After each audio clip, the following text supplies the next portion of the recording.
One taking the cross. February 9, 1250. Dry hot wind whistled through the visor of my helmet.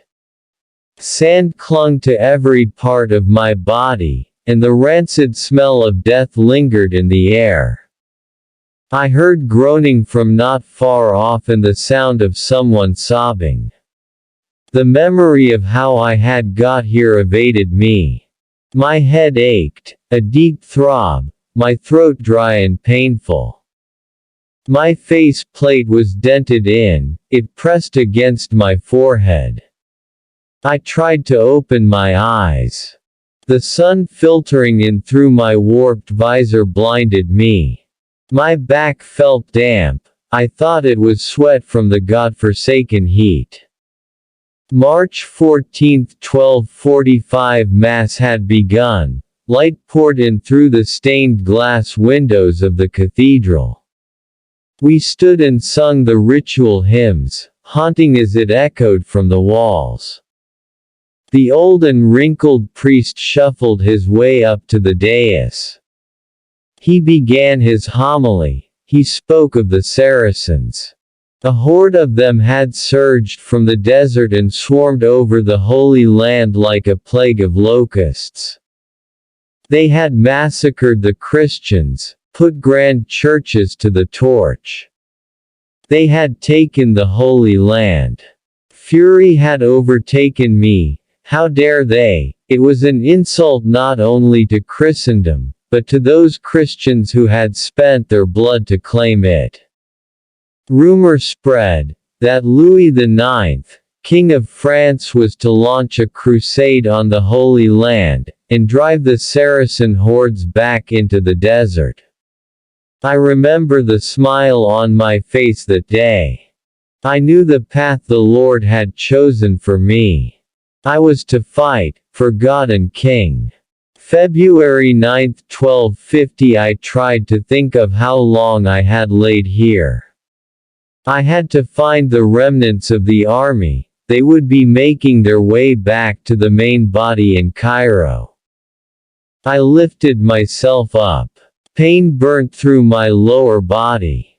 I cried out, tears formed in my eyes and I crumpled to the ground.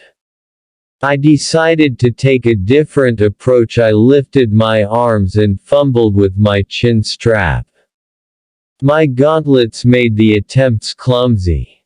I couldn't get it off. I yelled for help. My voice sounded so weak in my ears. I called out but no response came. April 12, 1247. I remember my father the day I told him I was to take the cross.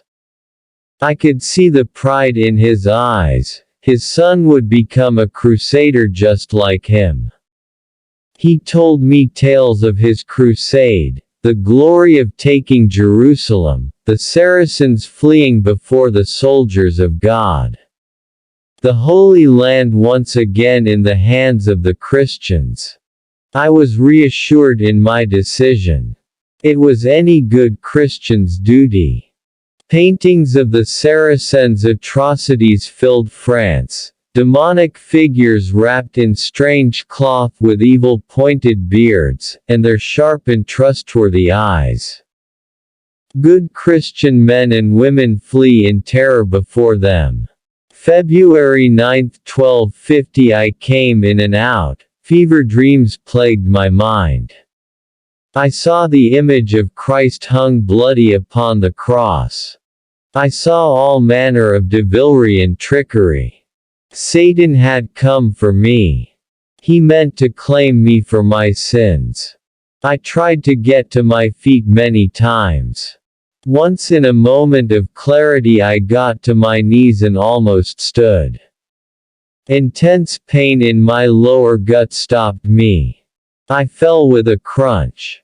I blacked out. When I awoke my legs felt numb and the slit in my helm no longer let in light. There was some relief however, the hot sun had faded. Night was upon me. January 16, 1249. We had crossed the sea into the lands of the Saracen. We took the port city of Damietta with ease. These barbarous Saracens with their false god had no chance against the might of Christendom. Some spoke of angels fighting alongside us. I didn't see them, but I believed it to have been true. We fought with the Lord God on our side, and for our faith we were rewarded. I was assigned under my father's liege lord, Robert the Good, Count of Artois. His army was accompanied by a small force of the Knights Templar, their burnished armor and heavy horse made for a grand sight.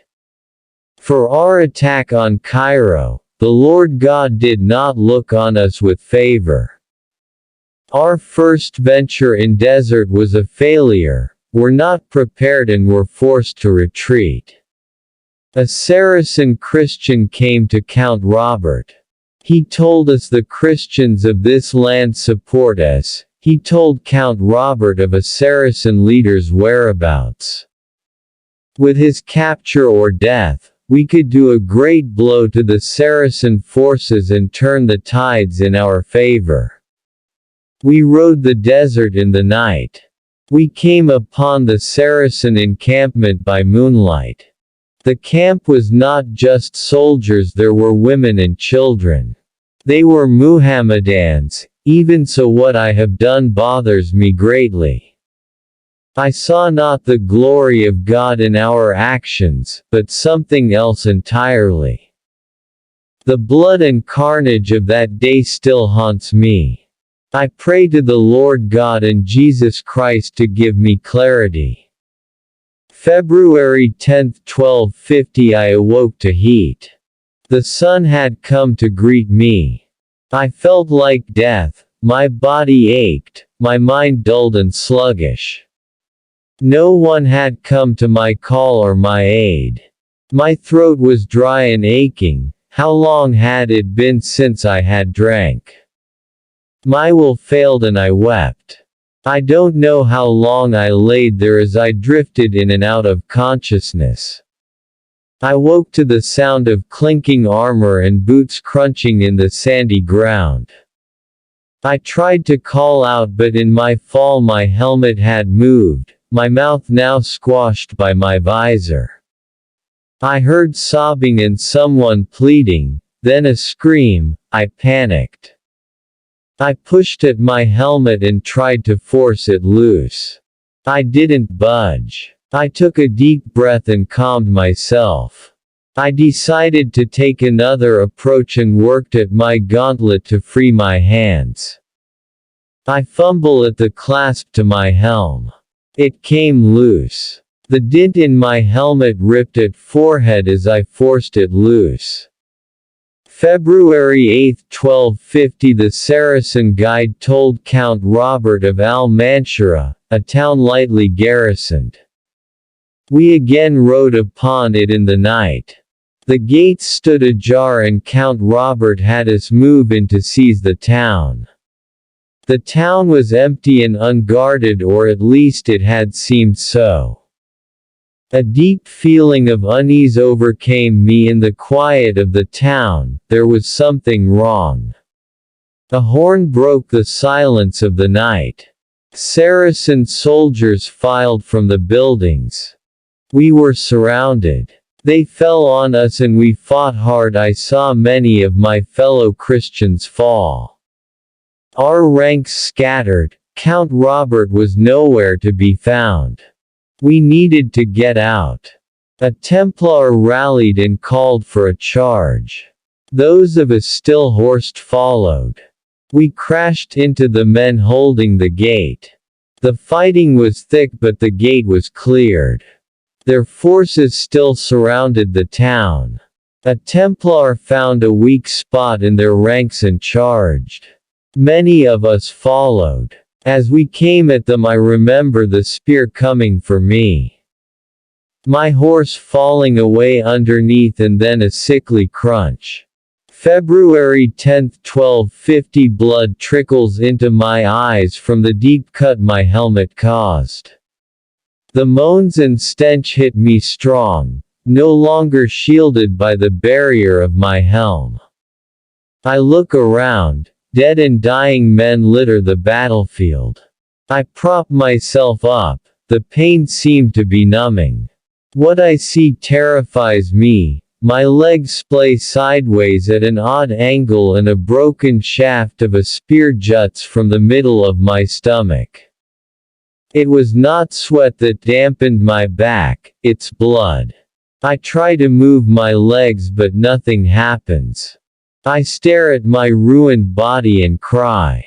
A scream wakes me from my self-pity. I look around and see a group of Saracens. One drives his sword deep into the body of a wounded pleading Christian.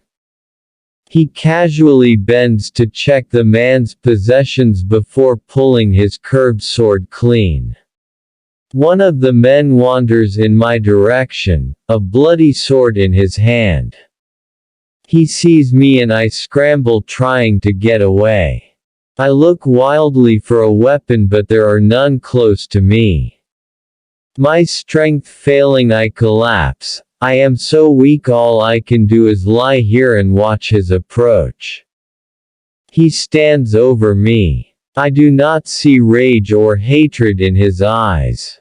I see pity. He's no devil, just a man. He raises his sword. Please, no, I whimper. I weakly raise my hand to fend off his blade. He says something in his strange tongue, then his sword plunges into me.